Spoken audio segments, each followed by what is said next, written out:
शुक्लांबरधरं विष्णुं शशिवर्णं चतुर्भुजं प्रसन्नवदनं ध्यायेत् सर्वविघ्नोपशान्तये। गुरुर्ब्रह्मा गुरुर्विष्णुः गुरुर्देवो महेश्वरः गुरुः साक्षात् परब्रह्म तस्मै श्रीगुरवे नमः। व्यासं वसिष्ठनप्तारं शक्तेः पौत्रमकल्मषं पराशरात्मजं वन्दे सुखतातं तपोनिधिं। नारायणं नमस्कृत्य नरं चैव नरोत्तमं देवीं सरस्वतीं व्यासं ततो जयमुदीरयेत्। वसुदेवसुतं देवं कंसचाणूरमर्दनं देवकी परमानन्दं कृष्णं वन्दे जगद्गुरुं। భాగవత భక్తులందరికీ స్వాగతం. శ్రీ భాగవత కథా సుధలు రెండవ భాగానికి స్వాగతం సుస్వాగతం. క్రిందటి భాగంలో మనం వేదవ్యాస విరచితమైనటువంటి సంస్కృత భాగవతం ఈ లోకానికి ఎలా లభించిందో, వేదవ్యాసులు వారు రచించి దాన్ని సుఖమహర్షికి బోధించి దాని ద్వారా వ్యాప్తి చేయడానికి ఏ విధమైనటువంటి ఆశీర్వాదాన్ని ఇచ్చారో మనం తెలుసుకున్నాం. కోట్ల కోట్ల జన్మల పుణ్యం వల్ల ఉంటే మాత్రమే భాగవతాన్ని వినడం అనే భాగ్యం కలుగుతుంది. శ్రద్ధాభక్తులు కలుగుతాయి. శ్రద్ధ అంటే ఆదిశంకర భగవత్పాదులు చెప్పినట్లు గురువాక్యమునందు శాస్త్రమునందు తిరుగులేనటువంటి విశ్వాసాన్ని కలిగి ఉండడమే శ్రద్ధ అని మనం గ్రహించాలి. ఈ భాగవత శ్రవణం వలన పాపరాశి అంతా ధ్వంసమై చిత్తశుద్ధితో కలిగిన ధర్మాచరణ వలన, గురువు యొక్క బోధ వలన జ్ఞాన వైరాగ్యములు వృద్ధి చెంది పునరావృత్తిరహిత శాశ్వత శివసాయుధ్య స్థితిని పొందడానికి అనుకూలమైన పరిస్థితులు ఏర్పడతాయి. ఈ విధంగా మనం భాగవత కథా సుధలు గ్రోలడానికి ప్రయత్నం ప్రారంభించాం. ఏ విధంగా అయితే సంస్కృతంలో భాగవతం మనకి లభించిందో అదే విధంగా అదే స్థాయిలో తెలుగువారి పుణ్య పరిపాకం వలన, తెలుగు భాష చేసుకున్న పుణ్యం వలన పోతనామాత్యుల వారు శ్రీ భాగవతంను తెలుగు భాషలో అనువాదం చేసి రచించి మనకు అందించారు. పోతనామాత్యుల వారు భాగవత రచనకి నేపథ్యం ఏమిటి, ఏ విధమైన పరిస్థితుల్లో ఆ భాగవతాన్ని ఆంధ్రీకరించారు అనే విషయాన్ని మనం ఈ ప్రవచనంలో తెలుసుకుందాం. తొలుతగా పోతనామాత్యుల వారు శ్రీ భాగవత పురాణాన్ని మనకు ఎలా అందించారో తెలుసుకునేటప్పుడు పోతనామాత్యుల వారు సర్వాంగ సుందరంగా ఈ కావ్యాన్ని, ఈ మహాపురాణాన్ని, దీని పురాణ సంహితను కూడా అంటారు, ఆంధ్రీకరించి మనకి అనుగ్రహించిన పుణ్యాత్ముడు పోతనామాత్యుల వారు. ఆయన మహాకవి, సహజ పండితుడు, మహాభక్తుడు, కారణజన్ముడు, తెలుగు కవులలో ధ్రువతార వంటివాడు. పోతనామాత్యుని పద్యాలన్నీ మందార మకరందాలే, భక్తిభావ మాధుర్య భరితములే. ఆ విధంగా విశిష్టమైనటువంటి పురాణాన్ని మనకి ఆంధ్రీకరించారు పోతనామాత్యుల వారు. దానికి నేపథ్యం ఏమిటంటే, ఒకానొక నాడు పౌర్ణమి వచ్చింది. ఆ పౌర్ణమి నాడు చంద్రగ్రహణం కూడా ఉంది. ఆ చంద్రగ్రహణ సమయంలో స్నానం ఆచరించి గంగలో కుంకులిడి అన్నారు. అంటే అక్కడ వరంగల్ సమీపంలో బమ్మెర గ్రామానికి సమీపంలో అక్కడ గోదావరి నది ప్రవహిస్తుండడం వలన ఆ గోదావరిని, గంగని కూడా వ్యవహరించడం మన సంప్రదాయంలో ఒక భాగం. గంగలో స్నానం చేసి అక్కడ ఇసుక తినడమే కూర్చుని శివపంచాక్షరి జపం చేస్తూ అర్ధనిమీలిత నేత్రములతో శివధ్యానం చేస్తున్నారు పోతనామాత్యుల వారు. ఆ సమయంలో ఆయన కన్నుల ఎదుట ఒక దృశ్యం సాక్షాత్కరించింది. ఆ ఆ దృశ్యంలో ఒక రాజ ముఖ్యుడొకరు ఆయన ఎదుట సాక్షాత్కరించారు. ఆ సంఘటన ఏమిటో మనం తెలుసుకుందాం. ఆ రాజపురుషుడు ఎలా ఉన్నారంటే, మెరగు చెంగటనున్న మేఘంబు కైవడి వివిధ చెంగటనుండ నొప్పువాడు, చంద్రమండల సుధా సారంబు పోలిక ముఖమున చిరునవ్వు మొలచువాడు, వల్లీయుత తమాల వసుమతీజము భంగి పరువిల్లు మూపున పరగువాడు, నీల నగాగ్ర సన్నిహిత భానుని భంగి ఘన కిరీటము తల కలుగువాడు, పుండరీక యుగము పోలు కన్నులవాడు, బెడద యురమువాడు, విపుల భద్రమూర్తివాడు, రాజముఖ్యుడొకడు నా కన్నుగవకు ఎదుర కానబడియే అని పోతనామాచులు వారు చెప్తున్నారు. నల్లని మబ్బు ఉంటే ఆ పక్కన ఒక మెరుపు తీగ ఉందిట.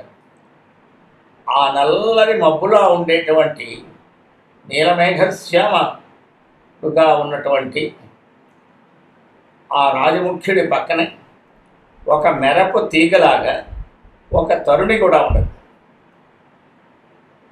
శోభిస్తూ ఉంది ఆ స్త్రీ. చంద్రబింబంలోని అమృతంలాగా ఆయన మొహంపై చిరునవ్వు అలా అలా శోభిల్లుతుంది. తమాల వృక్షాన్ని అంటిపెట్టుకున్న ఉన్న తీగల ఆయన భుజముపై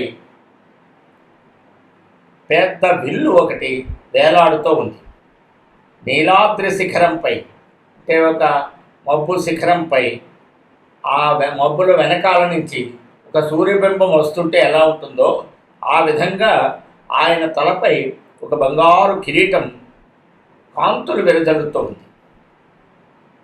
తామరల వంటి నేత్రాలతోటి విశాలమైన వక్షస్థలంతో భువన మోహన స్వరూపుడైన ఒక రాజశేఖరుడు నా కళ్ళ ముందు ప్రత్యక్షమయ్యారు అని పోతనామాచులు వారు తన భావాన్ని భాగవతంలోనే తెలియజేశారు. ఆయన ఆ సమయంలో చాలా ఆశ్చర్యం చెంది ఆ మహాపురుషునితో మాట్లాడడానికి ప్రయత్నిస్తుంటే ఆ రాజశేఖరుడే తన్ని నేను రామభద్రుణ్ణని తన నామాంకితంగా భాగవతాన్ని తెరింగించి అంకితమేమోనమని నీ జన్మ ధన్యమైపోతుంది, నీకు పునర్జన్మ ఉండదు అని చెప్పి అంతర్ధానమైపోయింది. ఈ సంఘటన జరిగిన వెంటనే ఆయన ఆశ్చర్యంతో కన్నులు విప్పి చూసి ఎదురుగుండా రాజముఖ్యుడు లేడు, కానీ ఆయన చెప్పిన ఆదేశం మాత్రం తన మనస్సులో కదలాడుతోంది. ఆ భావాన్నే చెప్తున్నారు పోతనామాచులు వారు. పలికెడిది భాగవతమట, పలికించెడువాడు రామభద్రుడట, నే పలికిన భవహరమగునట, పలికెదవే రెండు గాథ పలుకగనీలా. ఏమి నా అదృష్టం అంటున్నారు పోతనామాచులు వారు. చెప్పేదేమో భాగవతం అట, చెప్పించేవాడు శ్రీరామచంద్రుడట. నేను చెప్తే సంసార బంధాలన్నీ తొలగిపోయి విముక్తి కలుగుతుందిట, మోక్షం కలుగుతుందిట. అలాంటప్పుడు ఇంకో గాథ చెప్పవలసిన అవసరమేముంది, భాగవతాన్నే రచిస్తాను అనే ఒక నిశ్చయానికి పోతనామాచులు వారు వస్తున్నారు. భాగవతము తెలిసి పలుకుట చిత్రంబు సూలికైన తమ్మి చూలికైన విభుద జనుల వనున విన్నంత కన్నంత తెలియవచ్చినంత తేటపరుతూ. ఈ పద్యంలో తన వినయాన్ని తెలియజేస్తున్నారు పోతనామాచులు వారు. పండితుల వద్ద విన్నది కన్నది అంటే తాను అనుభవంలో తెచ్చుకున్నది తనకు అర్థమైంది చెప్తున్నాం భాగవతంలో. ఎందుకంటే భాగవతం పూర్తిగా తెలిసి చెప్పడం శివుడికి బ్రహ్మకి కూడా అసాధ్యమైనటువంటి విషయం. ఆ భగవత్ తత్వాన్ని శివుడైనా బ్రహ్మదేవుడైనా పరిపూర్ణంగా తెలిసి చెప్పలేరు. అలా చెప్పగలిగితే అది ఆశ్చర్యం.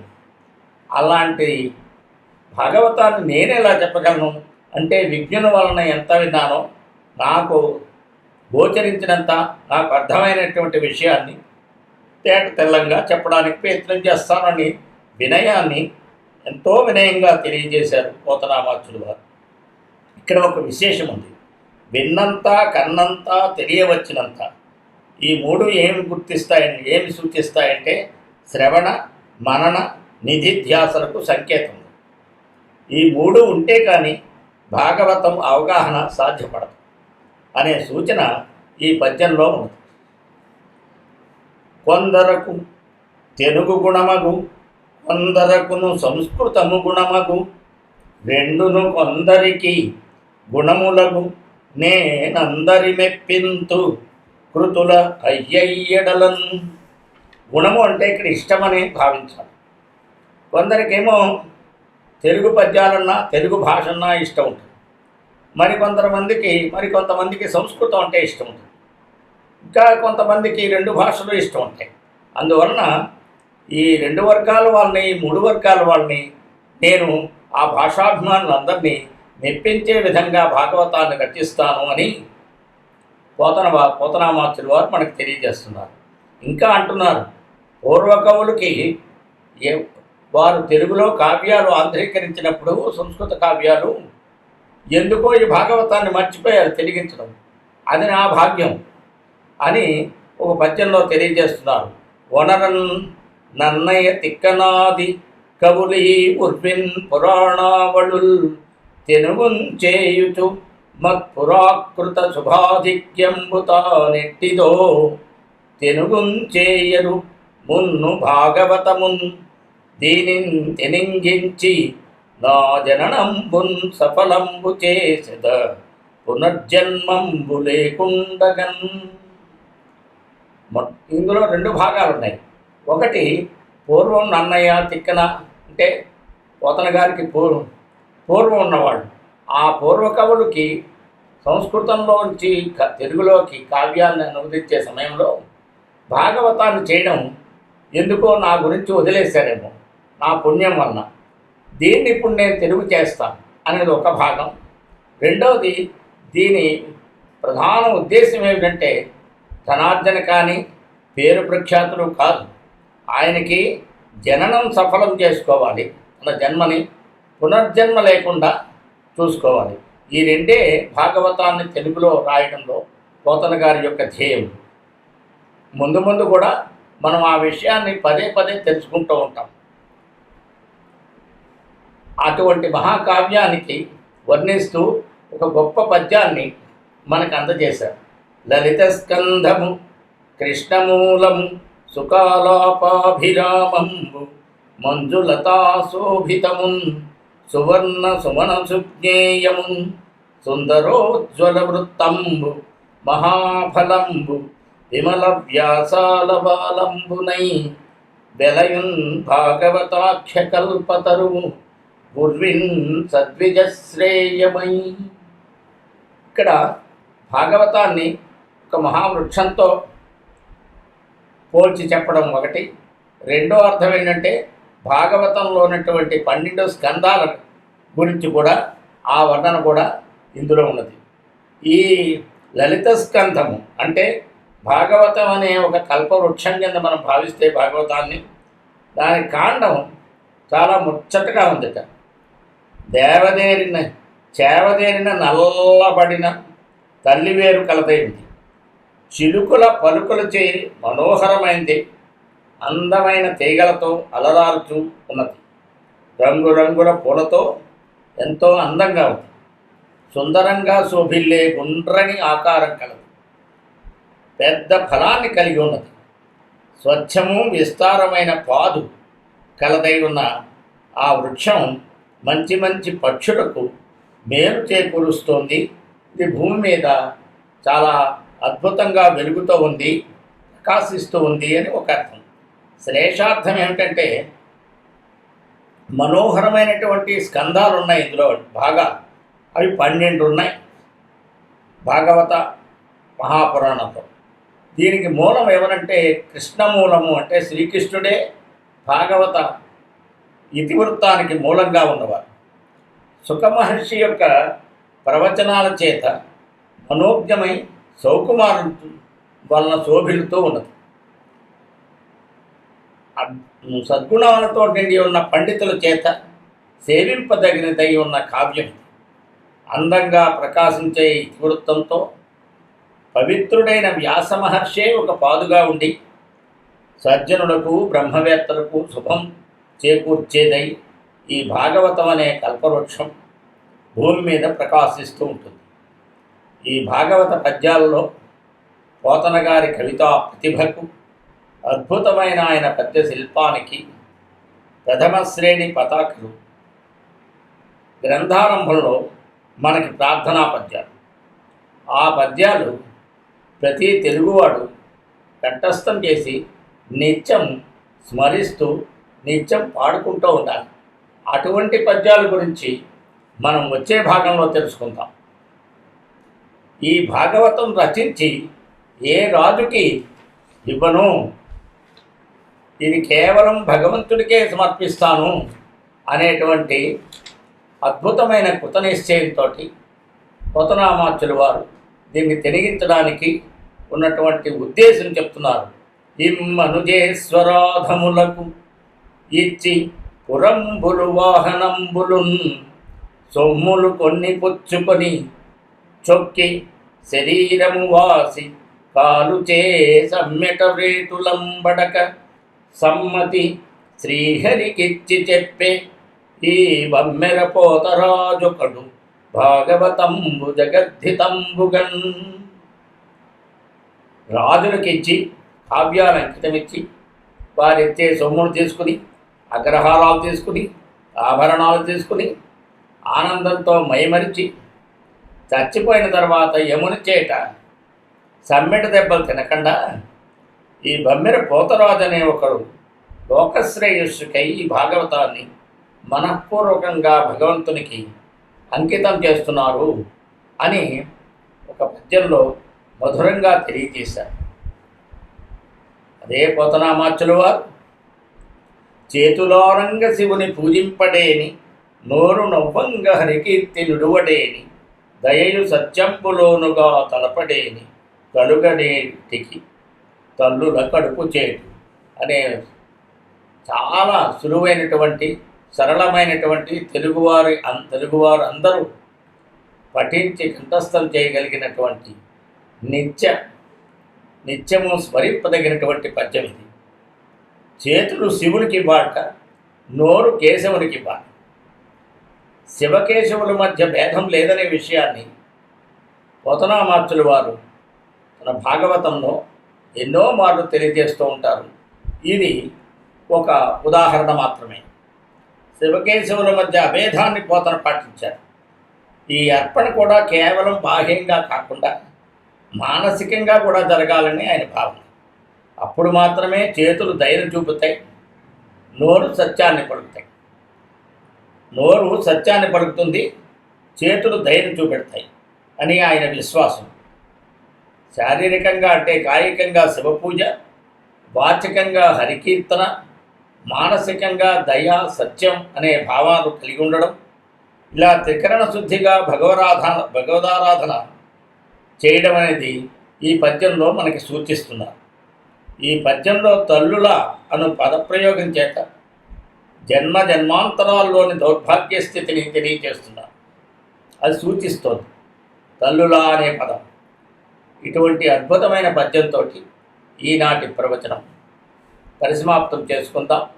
రేపటి భాగంలో పోతనామాచ్యుల వారి ప్రార్థనా పద్యాల గురించి కొంత తెలుసుకుందాం. సర్వం శ్రీకృష్ణార్పణమస్తు.